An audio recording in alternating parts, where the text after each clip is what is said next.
Developing now at 10, brand new insight into the underground home explosion where 4 people were killed. All new tonight, a grandmother who lives on that property says she probably would not have survived. She lives just 50 feet away from where the blast happened.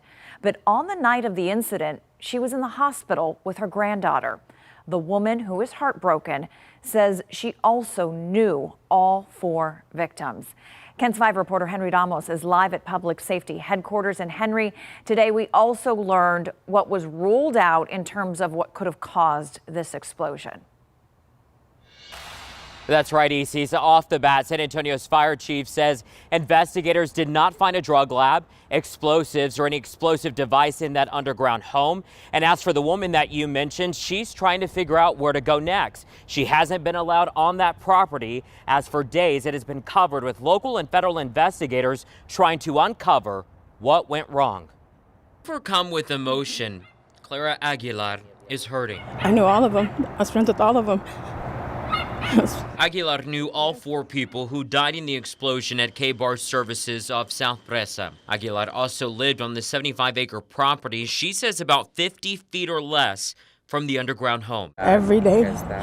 Every day. Aguilar thinks about what if she was in her RV the night of the blast. Hours before, she says the owner of the underground home, who she says is one of the 4 victims, drove her to the hospital to be with her granddaughter. I sent him a picture and he said she's a trooper and that she's fine. And then that was the last. That was it. Officials have not released that man's identity, but Aguilar says he was caring. She says he built that home and was doing nothing illegal inside. So far, investigators have been able to rule out a drug lab. We have been able to rule out explosive devices. On Tuesday, San Antonio Fire Chief Charles Hood showed pictures of what the property looked like before and after the explosion. The chief says the home was 12 feet underground and about 4,000 square feet. A strong possibility of the explosion: gas. We did have some reports from some of the people that were on property several hours before the explosion that they smelled gas.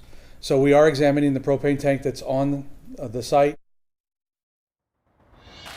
Now, going back to Aguilar, you should be seeing right next to me video of her dogs. All of them did survive. They were in kennels right next to the RV. It's really all she has left. She doesn't know where to go next. She doesn't know how badly damaged her RV is right now.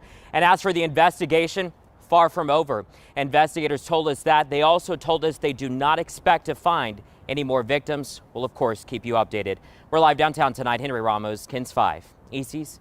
Thank you, Henry.